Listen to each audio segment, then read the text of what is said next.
everybody. This is Erica here with an update on migration legislation and other changes that have already happened in 2022.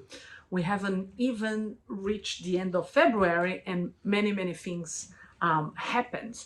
We've been posting on our blogs and also in our social media channels, trying to keep you updated with everything that's happening, but we thought it's time for a roundup of the most recent changes. Starting with the biggest change of all, the borders are now open for visitors, bridging visa B holders, and anyone holding any visa who wants to come to Australia. We knew that in December, the borders opened for international students, working holiday visa holders, and work sponsorship visa holders of many sorts and some skilled temporary visas. But we were told on the 7th of February that on the 21st of February, the borders were going to open for anyone who has a valid visa to come to Australia. And as I said, that includes visitors, bridging visa B holders, and so on. Now, the borders are only open for people who are vaccinated, and most of the Australian states and territories have also dropped any requirements for quarantine, but you really should check if you're coming to Australia and where you're landing, what the requirements are for that state where you're landing. And speaking of states and territories, there has been a lot of movement in terms of nominations by states and territories in relation to state nominated visas, such as subclass 190 skilled permanent state nominated visa and the provisional or temporary subclass 491 skilled regional provisional visa. Those two visas require a nomination by a state or territory in Australia.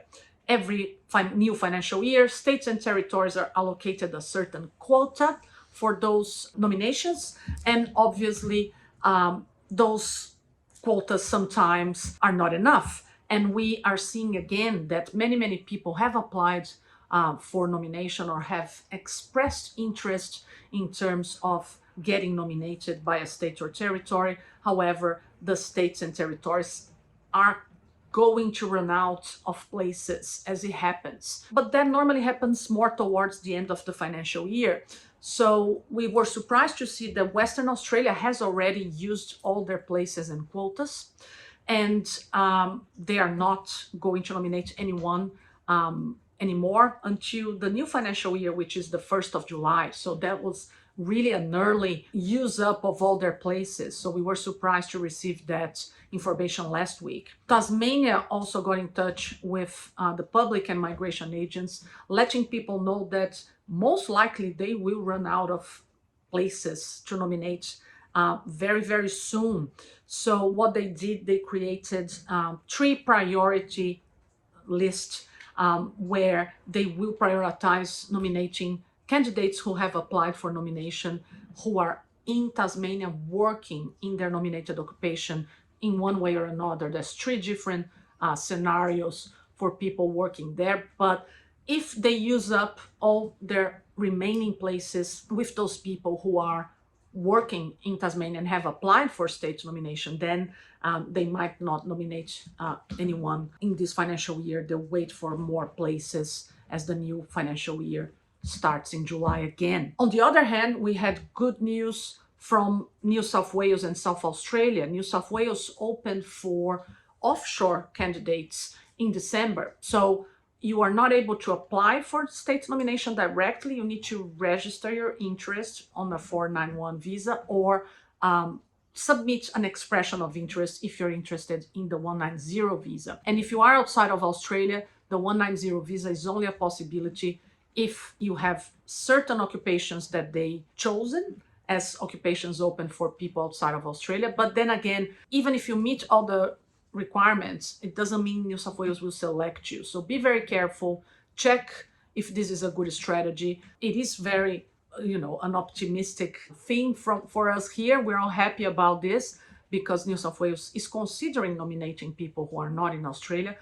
But It's not a visa application that's open for you. It's a consideration by New South Wales to nominate you. And there's no guarantees that everyone who expresses their interest will be selected. So still, you might have a chance, but you need to check if this is a solid strategy with a registered professional. Now, South Australia had opened for offshore applicants or people who are outside in Australia back in September. They started with 70 occupations only. In October, they added 24 engineering occupations, so we had 94 occupations in total. And in February, they added another 259 occupations to their offshore program. Again, an opportunity for people who are outside of Australia to register their interest and see if South Australia would like to invite you to apply for state nomination. So again, it's not a visa subclass that is open for people outside of Australia. It is a state nomination where the state could consider you. This is still very good because we were closed for offshore applicants for many months during the pandemic, throughout the whole pandemic. But now we can see some states and territories going back to nominating people offshore. The majority of states and territories still only nominates people who are in Australia, either working or studying in that state or region. But we're seeing New South Wales and South Australia looking at people who are outside, and that's promising. But again, you need to check if this is a good strategy for you. Talking about recent changes in migration legislation, I just wanted to add that we are back in Queensland. Bravo Migration is back in Queensland, on the Gold Coast and in Brisbane. So not a migration update, but a Bravo migration update. Thanks for watching, and we hope to see you in Australia soon if you're not here yet. And if you're here, we hope to help you stay longer or permanently. Get in touch with us. Have a great day. Bye.